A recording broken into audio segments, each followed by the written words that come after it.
Suivez les abeilles, vous mangerez le miel. Mesdames et messieurs, bonsoir, bonjour, ça dépend l'heure à laquelle vous allez suivre cette émission. Nous sommes là pour le compte de l'émission Salon d'élite sur la chaîne Élite Congolaise Télévision. Merci de nous suivre, merci de partager déjà les liens pour que d'autres puissent nous suivre en dehors de la République démocratique du Congo. Mais nous sommes à Kinshasa, capitale de la RDC, notre cher beau pays qui est la RDC.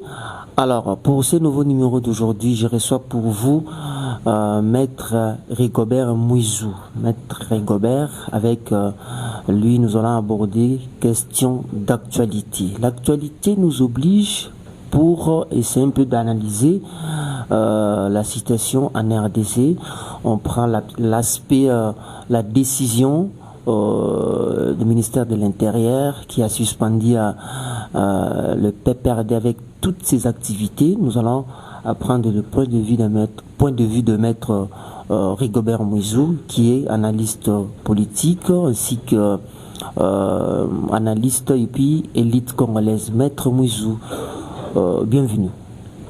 Bonjour Déco FM, merci de m'accueillir encore sur votre plateau, Salon d'élite, et merci pour la question et surtout la thématique du jour.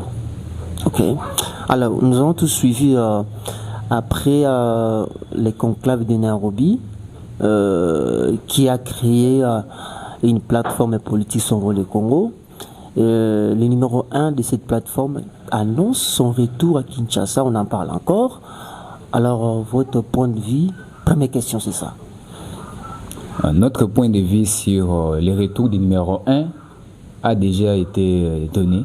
Nous avons dit le numéro 1, l'ancien président de la République Joseph Kabila, est aujourd'hui un condamné à mort, ce qui est une vérité judiciaire, parce qu'il y a une condamnation qui n'est pas contestée. Alors, son retour fera appel à l'application du droit. C'est-à-dire, le droit pénal, c'est un droit strict, un droit rigoureux. Alors, un condamné qui se présente doit purger sa peine. C'est ça notre avis. En tant qu'élite congolaise, nous sommes respectueux des tests. Alors, un condamné qui revient doit subir la rigueur de la loi, doit purger sa peine. Mais le PPRD a réagi que non, Joseph Kabila est libre, c'est son pays, pour son retour à Kinshasa. Voilà, la Constitution qui nous régit, n'est-ce pas? Elle prévoit dans les dispositions de son article 17 que la liberté, n'est-ce pas, est le principe et la détention l'exception. Et nul ne peut être détenu que dans les formes prescrites par la loi. Et parmi les formes prescrites par la loi, nous avons la condamnation. Quand vous êtes condamné, votre liberté peut être restreinte si vous êtes condamné à une peine d'emprisonnement, qui est dans notre droit appelée la servitude pénale. Mais il y a aussi la peine de la condamnation à mort, qui est aujourd'hui avec les moratoires sur l'exécution de la peine de mort, ainsi que les différents instruments des droits de l'homme ratifiés par notre pays, qui ne permet plus l'exécution par pendaison ou autre mode. Alors, la peine de mort aujourd'hui est assimilée ou soit exécutée par la prison à perpétuité. Donc, s'il rentre aujourd'hui, on a une condamnation qui est une vérité judiciaire, on n'a qu'à exécuter cette décision. Alors, on a suspendu le PPRD avec toutes ses activités et on a suivi tous la réaction d'Emmanuel Shadari. Et votre point de vue? Voilà. Sur ce qui est de la suspension des activités des partis politiques PPRD, d'abord, nous allons prendre l'aspect juridique, n'est-ce pas? Est-ce que la suspension des activités d'un parti politique est légale ou non? Parce que certains parlent de l'acharnement, d'autres parlent d'une décision illégale. Il y a beaucoup de voix qui s'élèvent. Alors, il y a une loi sur les partis politiques dans notre pays. Cette loi, qui est un corollaire du pluralisme politique prévu par la Constitution, Ça veut dire que dans notre pays, nous devons avoir une diversité des partis politiques, au point où on ne peut plus avoir un parti seulement comme parti État. N'est-ce pas? À part le pluralisme politique, il y a aussi l'opposition politique qui est reconnue dans notre pays. Et dans la Constitution, ces deux questions sont abordées dans les matières de la souveraineté de l'État. Donc si notre pays est souverain, c'est parce que aussi notre pays reconnaît les pouvoirs du peuple, qui est l'émanation principale, et puis reconnaît le pluralisme politique, afin que les partis politiques combattent, ou soit les partis politiques visent l'exercice du pouvoir. Enfin, l'opposition politique, parce que ce n'est pas tous les partis qui auront le pouvoir. Il y aura un parti ou une coalition des partis politiques et les autres vont s'arranger dans l'opposition. Et ça fait partie des matières de souveraineté. Alors, maintenant, dans l'exercice, oui, vous avez la liberté, le pluralisme politique, vous avez l'opposition politique, vous avez la liberté des manifestations, vous avez la liberté d'expression, d'opinion, de conscience. Mais tout doit être limité par le respect de la Constitution même qui prévoit d'abord le pluralisme, des lois ainsi que le règlement du pays. On ne peut pas exercer une liberté en enfreignant la loi. Raison pour laquelle les théoriciens, n'est-ce pas, du droit constitutionnel parlent avec un maxime ou un brocage français qui dit ta liberté, c'est limite là où ma liberté commence. N'est-ce pas? Il y a une restriction de la liberté. Alors avec notre loi sur les partis politiques, l'article 6, n'est-ce pas? L'article 6 de la loi sur les partis politiques, si vous me permettez, je peux bien les lire. Vas-y, maître. Dit, sous peine de dissolution, toute activité à caractère militaire, paramilitaire ou assimilée, sous quelque forme que ce soit, est strictement interdite aux partis politiques. On commence d'abord par sous peine de dissolution. Ça veut dire qu'il y a une sanction prévue.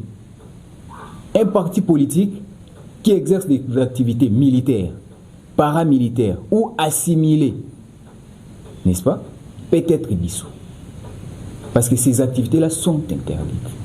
Vous êtes un parti politique, vous êtes là pour conquérir le pouvoir d'une manière démocratique, pacifique. Vous devez promouvoir l'alternance au pouvoir. Nous avons par exemple le PPRD qui était un parti au pouvoir. Aujourd'hui, nous avons l'IDPS au pouvoir. Il doit y avoir l'IDPS et tous ces partis mosaïques comme coalition. Alors, on doit promouvoir l'alternance en allant, n'est-ce pas, de tel parti au pouvoir à tel parti d'une manière pacifique. Mais quand on veut exercer des activités assimilées, on encourt, n'est-ce pas, la dissolution. Mais ici, on n'est pas encore arrivé à la dissolution. Il y a les PPRD, il y a l'ATD qui ont été suspendus. Alors, la suspension, c'est aussi une procédure prévue par la loi, toujours sur les partis politiques. Quand nous entrons dans les dispositions de l'article 29 de la loi sur les partis politiques, si vous me permettez, je peux bien les lire, elle prévoit, cette loi prévoit que lorsque l'activité d'un parti politique menace ou porte atteinte à l'unité et à l'indépendance nationale, à l'intégrité du territoire de la République, à la souveraineté de l'État congolais et à l'ordre institutionnel démocratique, ou trouble gravement l'ordre public, l'autorité territoriale des ressorts peut suspendre les activités de ces partis politiques pour 15 jours. On cite, n'est-ce pas, menacer. Quand on dit menacer, ça veut dire vous n'avez pas encore fait la chose, mais on sent que ce que vous êtes en train de faire peut aboutir, n'est-ce pas? On s'est dit, il y a conclave à Nairobi, il y a les mêmes langages entre les M23 et l'AFC et les conclaves de Nairobi. Alors, c'est déjà une menace à l'intégrité du territoire. Parce que de l'autre côté, l'AFC et M23 sont en train de violer la souveraineté. En établissant même des organes dirigeants sur notre partie du territoire. Alors, l'autorité territoriale compétente, n'est-ce pas, a ce pouvoir de suspendre pour 15 jours les activités des 10 partis politiques. Mais il ne doit pas se limiter là. La loi lui donne encore les pouvoirs de saisir l'officier du ministère public afin de saisir la juridiction compétente. Là, à quelle fin? Pour viser maintenant la suspension, la suppression ou la dissolution du parti politique. Parce qu'un parti politique qui porte atteinte aux intérêts de l'État, parce que tous les théoriciens du droit constitutionnel sont d'accord que tous les partis politiques visent l'intérêt général de la population. Maintenant, vous ne pouvez pas viser l'intérêt général de la population congolaise en tuant vos frères de Kivu, en tuant vos frères de Goma, en tuant vos frères de Beni, de Butembo. N'est-ce pas? Vous êtes d'accord avec moi sur ces points? Alors, c'est que vous devez être dissous. Ces partis politiques doivent être effacés. Ça, c'est ce que la loi prévoit. Les partis politiques qui ne répondent pas aux normes, qui ne veulent pas se rallier à ce que la loi prévoit, doivent être supprimés par une décision judiciaire. Donc le tribunal de grande instance est compétent pour dissoudre un parti politique selon les droits congolais. Mais le PPRD rejette cette suspension par le biais de Emmanuel Shadari qui dit que non, qui dit que suspension de ces activités, un pouvoir qui va de l'égalité en égalité, cette suspension ne nous engage pas, le PPRD. Voilà. Rejeter la suspension, c'est une manière de jouer au jeu politique. Parce que vous savez, sur les plans politiques, cette décision de suspension remet encore le PPRD dans les rouages de l'actualité politique. On ne parlait plus des PPRD, n'est-ce pas? On ne parlait plus des PPRD. On pouvait parler de l'ancien président de la République, mais on ne parlait plus de son parti. Ils n'ont plus de sièges. C'est un parti qui est paralysé. Alors quand maintenant la décision de suspension est tombée, une décision qui entre dans les sillages de la loi, n'est-ce pas? Qui entre dans les sillages de la loi.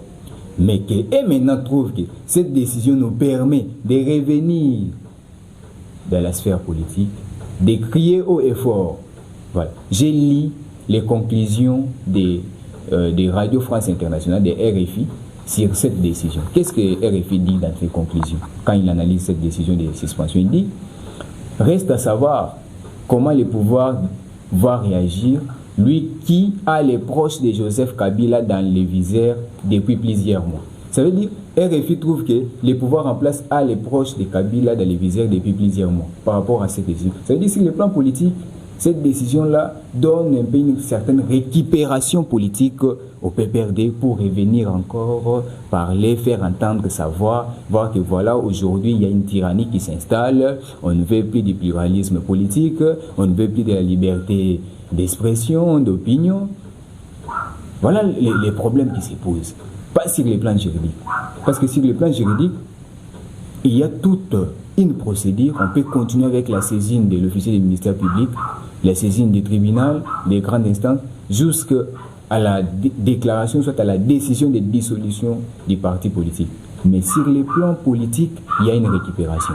Raison pour laquelle nous, élites congolaises, nous pensons que si on a suspendu les PPRD, parce que le fait qu'ils sont d'accord avec ce que l'AFCM 23 fait, qui est une activité paramilitaire, pourquoi pas dire militaire, et il y a l'ATD de José Makila qui a été aussi suspendu, tous les autres partis politiques qui ont fait partie du conclave de Nairobi, qui sont d'accord avec l'AFCM 23, doivent être aussi suspendus et poursuivis pour être dissous.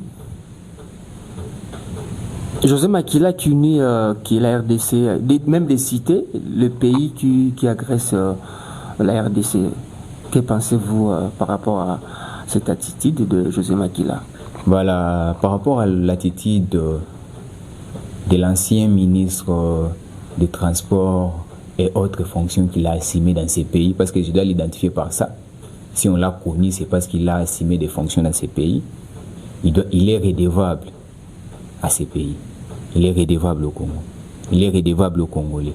Mais si sa conscience, n'est-ce pas, parce qu'il est libre, il a la liberté de conscience, si sa conscience déclare, l'interpelle, les rappelle à tout moment que le Congo n'est pas agressé, le Congo n'a pas d'agresseur, ça devient difficile pour nous de l'amener à dire ce que sa conscience n'arrive pas à concevoir.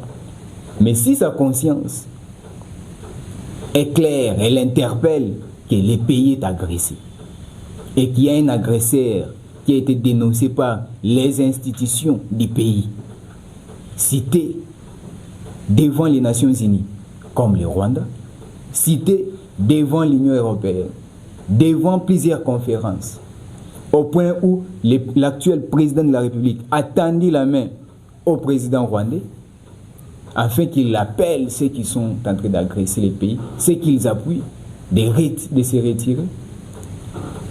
Nous les laissons libres. Mais ce que nous savons, c'est qu'il ne peut pas mentir les Congolais qui les suivent. Vous savez, sa vidéo est devenue virale. Pourquoi? Parce que c'était une bêtise.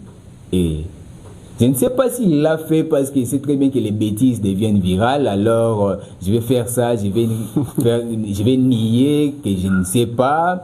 Alors, la vidéo va me remettre dans l'actualité. Vous savez, ces gens-là, je ne comprends pas. C'est comme si la bêtise remet dans l'actualité. Commence à dire, bon, qu'est-ce que je peux créer, quelque chose comme ça. Je vais dire une bêtise, quelque chose, ou même un enfant qui est encore en deuxième humanité, troisième humanité, un diplômé d'État, qui n'a pas des informations sur le pays, connaît quand même que non, le pays est agressé, il y a un agresseur identifié, mais moi je vais nier afin que la vidéo devienne virale et qu'on parle de moi, je ne sais pas. Le PPRD de suspension à répétition, parce que vous ne voyez pas que vous voulez faire, comme dit les Quinois, chaque fois qu'on suspend le PPRD, ça ce n'est pas une première. Voilà, le PPRD va passer. La suspension, il y a eu une première suspension, n'est-ce pas, qui est tombée caduque parce qu'elle n'a pas été notifiée. Donc, cette deuxième suspension est considérée comme la première parce que la suspension vaut pour 15 jours. Et en droit, n'est-ce pas, les délais commencent à courir en date de notification. Alors, vu qu'il n'était pas encore signifié la première fois, n'ayant plus de siège, parce que le parti politique PPRD est une personne morale. Alors, ces partis-là aujourd'hui n'a plus de sièges identifiés par le ministère de l'Intérieur. Alors, le ministère a voulu par la voix du greffier signifier publiquement, parce que la publicité fait en sorte que les délais commencent à courir. Donc, à partir de la signification au valve et la publication au journal officiel, nous allons maintenant compter 15 jours de suspension des activités du PPRD pour la première fois. Donc la première décision était tombée caduque parce qu'elle n'était pas signifiée. Les opposants qui se sont réunis à Nairobi, il n'y a pas eu Martin Fayulu,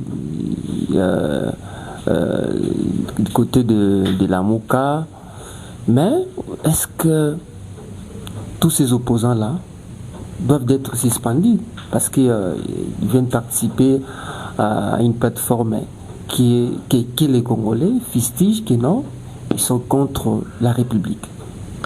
Bon, nous ne pouvons pas aller de suspension à suspension.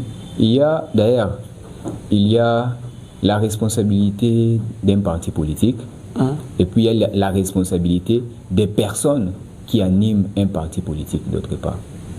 Même quand un fondateur d'un parti politique, n'est-ce pas, pose des actes répréhensibles, elles peuvent être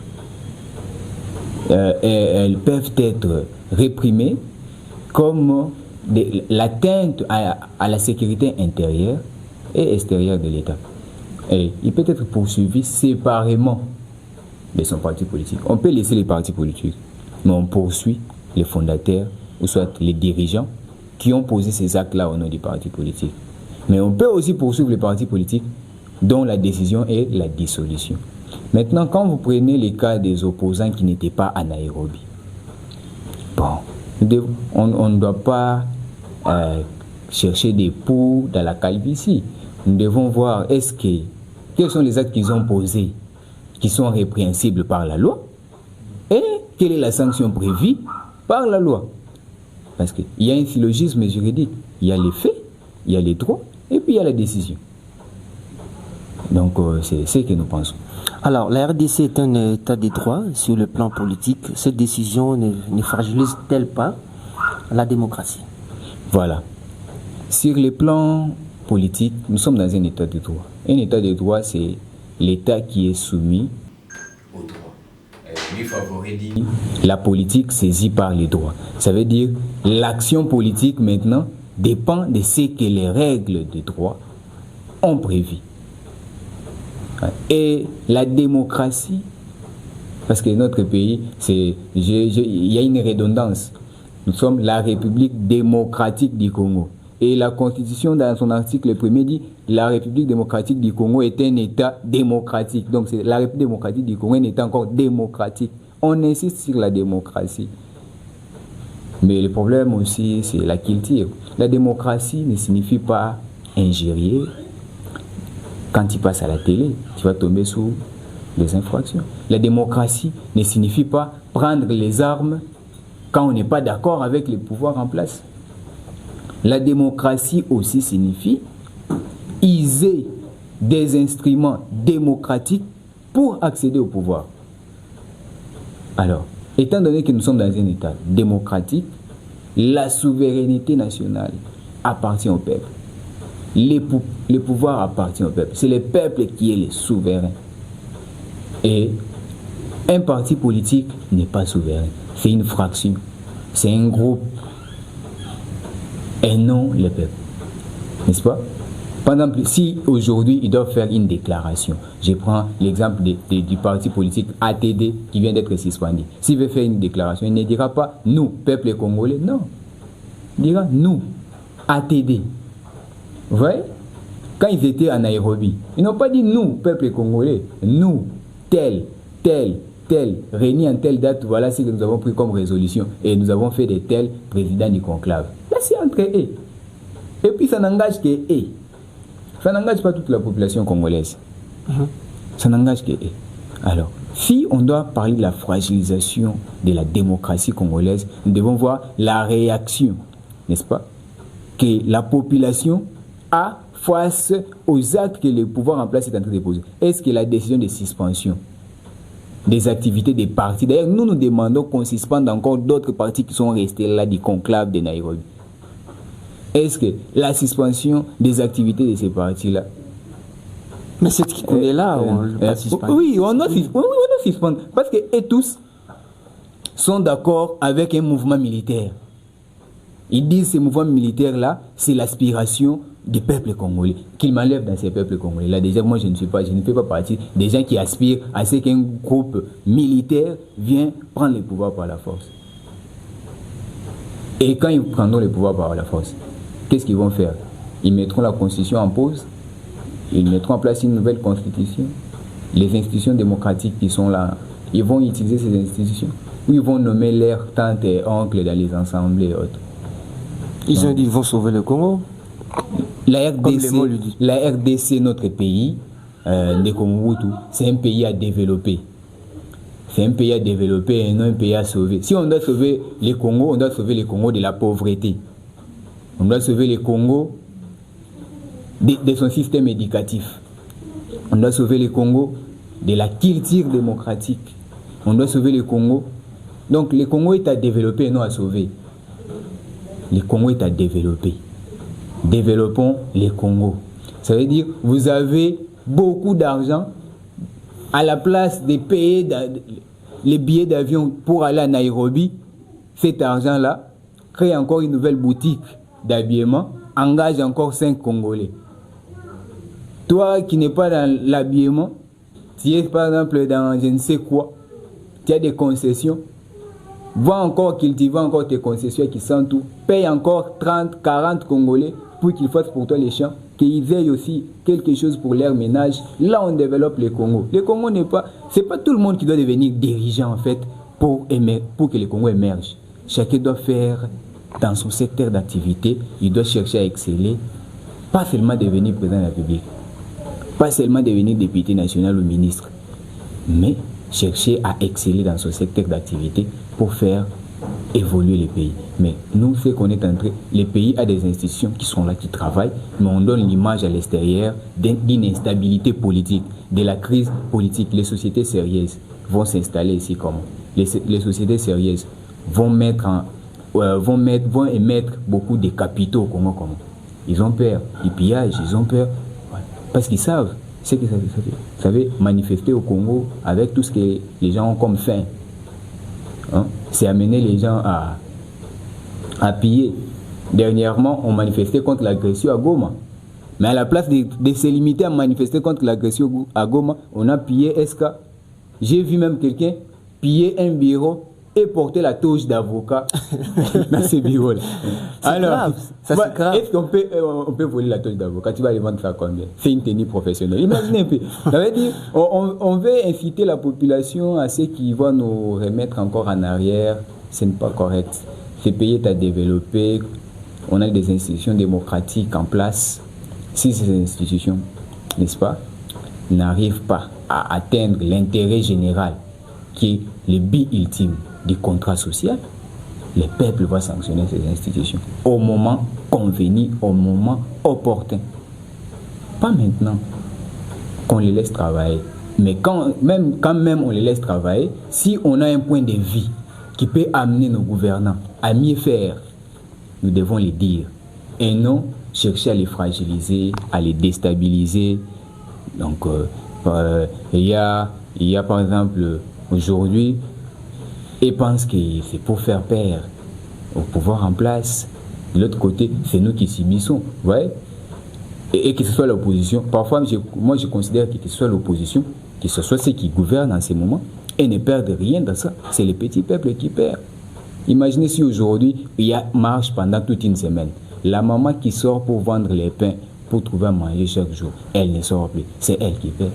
Parce que après toutes ces marches-là, elle ne sera pas nommée même chef du quartier. Alors, à quoi bon? Laissons ceux qui gouvernent et quand on arrive au moment des élections, on les sanctionne. On met en place ce qu'il faut. Quand on arrive, c'est comme ça que l'État va se construire. L'État va se construire par la tolérance, par l'alternance et surtout par la culture de l'intérêt général. Maître Moïse, des petites questions bizarres mais intéressantes. Vous allez répondre. Maître Moïse, est-ce que le Congo est en crise sur le plan politique?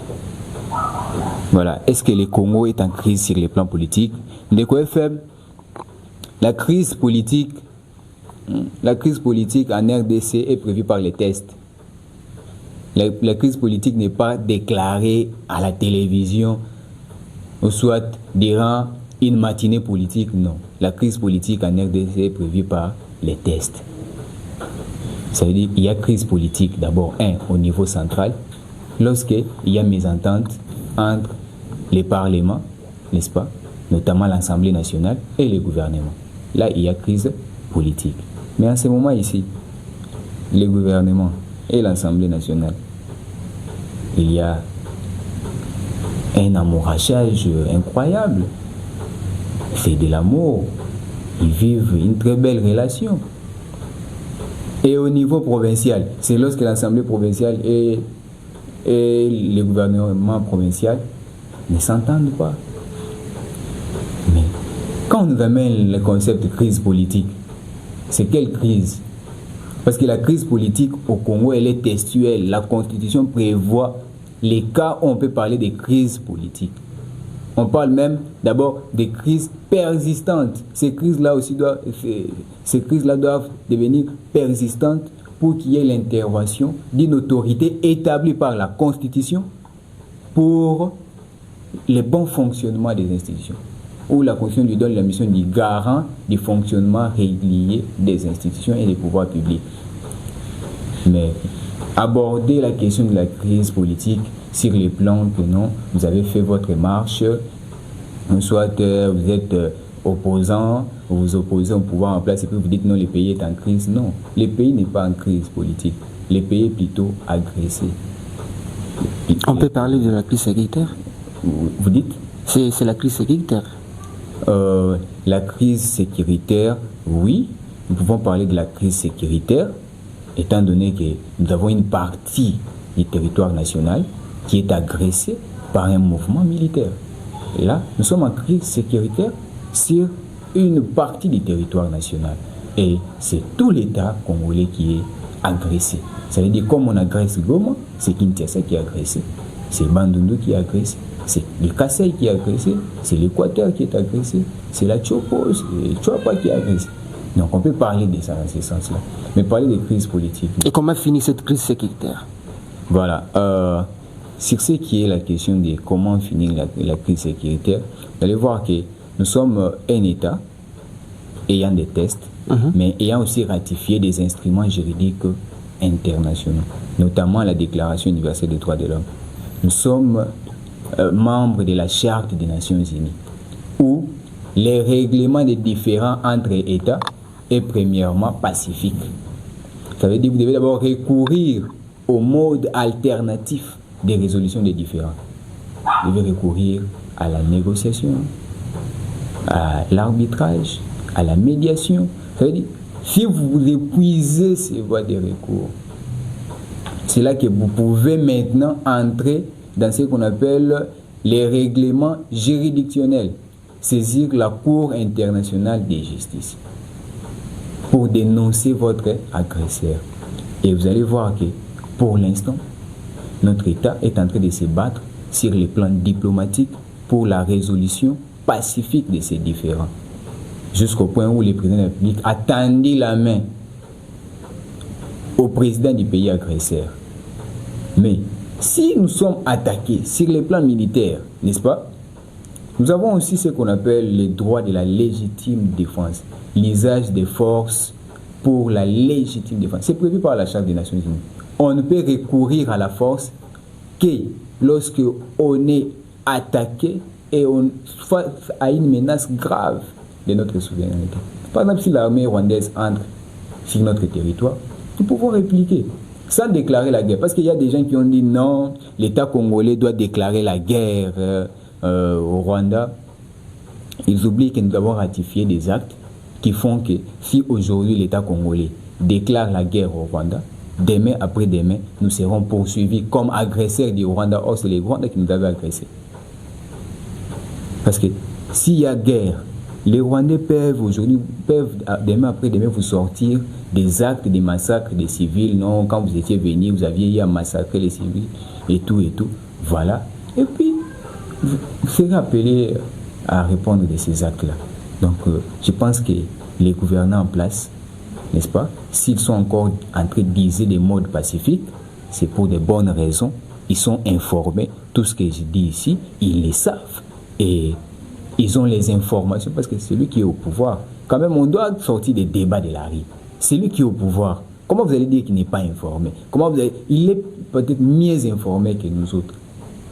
Vous pouvez dire non, l'accord de Washington, ceci, cela, mais la personne qui est au téléphone directement avec celui qui rédige l'accord de Washington, vous pensez qu'il n'est pas mieux informé sur les clauses? Avec l'accord de Doha, il n'est pas mieux informé sur les clauses. S'il arrive à tendre la main, est-ce de la naïveté ou une stratégie? Il est mieux informé, il a plus de données que nous. Et nous aussi, on a des données. On a aussi cet esprit-là d'analyse. On sait voir que non. Voilà comment ils amènent. Mais sur le plan juridique, on reste sur cette question-là que pour l'instant, notre pays use des modes alternatifs de résolution des différends. Maître Mouizou, Salon de l'élite touche à sa fin. Votre message pour cette émission, qu'est-ce qu'on peut retenir par rapport à tout ce que on vient de parler ici? Voilà, Ndeko FM, je pense que nous avons abordé la question de la suspension des activités des deux partis politiques de la RDC. Alors, ce que le peuple congolais peut retenir, c'est que le pluralisme politique, l'opposition politique doit s'exercer dans le respect de la Constitution, dans le respect des lois qui régissent notre pays. Et quand une autorité administrative prend une décision se fondant sur la loi, on ne doit pas en faire une récupération politique. Vous êtes suspendu conformément à la loi. D'ailleurs, si le tribunal de grande instance est saisi, il pourra soit dissoudre les partis ou non. Et ce sera légal. Alors on ne crée pas à l'illégalité, comme j'ai déjà vu RFI trancher pour dire que non, ça fait longtemps que le pouvoir en place a dans son viseur, n'est-ce pas, les proches de Joseph Kabila. Voyez un peu l'image qu'on veut donner des choses. Cette image-là qu'on veut donner des choses, on doit éviter ça. Alors, on doit éviter de donner cette image-là, que non, on a dans les viseurs un groupe de personnes. Or, le problème, c'est de respecter la loi. Vous n'êtes pas seulement appelé à condamner, mais à se retirer peut-être. Retirez-vous des mouvements rebelles, sortez des mouvements paramilitaires. C'est important parce que nous avons déjà eu une alternance. Alors, nous devons consolider notre démocratie jusqu'à vivre, pourquoi pas 3-4 alternances, et ça ne sera plus une discussion sur le fait qu'un parti politique au pouvoir ou dans l'opposition doit respecter la loi. Un message patriotique pour tous les opposants qui se sont venus à Nairobi. Maître Mouissou. Voilà. Un message patriotique pour les opposants à Nairobi, c'est qu'il faut avoir l'amour du pays. C'est ça, être appelé patriote. Avoir l'amour du pays, c'est s'unir pour son intérêt. Et si on s'unit pour l'intérêt du pays, c'est bien. Mais quand on s'unit pour soutenir un mouvement rebelle, c'est un acte que la loi que le peuple congolais a voté doit sanctionner. Et nous avons vu ces compatriotes.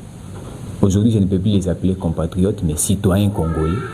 Ces citoyens congolais qui sont partis en Nairobi s'unir pour une mauvaise cause, même si ce sont des bonnes personnes, mais quand vous vous initiez pour une mauvaise cause, vous devenez de mauvaises personnes, doivent subir la rigueur de la loi. Nous appelons les ministres de l'Intérieur à voir encore les cas des autres partis politiques dont les présidents étaient signataires du conclave et à la suspension des activités ainsi que la saisine de la juridiction pour la dissolution de ces partis politiques-là. Parce que les partis politiques sont appelés à l'éducation civique de la population. Et quand un parti politique devient incivique par l'appui des forces armées, l'appui des gens qui tuent, qui massacrent, qui violent, on doit dissoudre ces partis. Maître Mouissou, merci. Je vous en prie. C'est la fin de cette émission, messieurs et dames. Le réel plaisir était pour moi de vous présenter cette émission, Salon d'élite. Merci beaucoup à toute l'équipe technique. Quant à moi, je vous dis, restez branchés sur votre chaîne, abonnez-vous. Nous sommes Élite Congolaise Télévision, Salon d'élite. C'est ça l'émission, une émission pédagogique. Merci de nous avoir suivis. Bye bye et à la prochaine.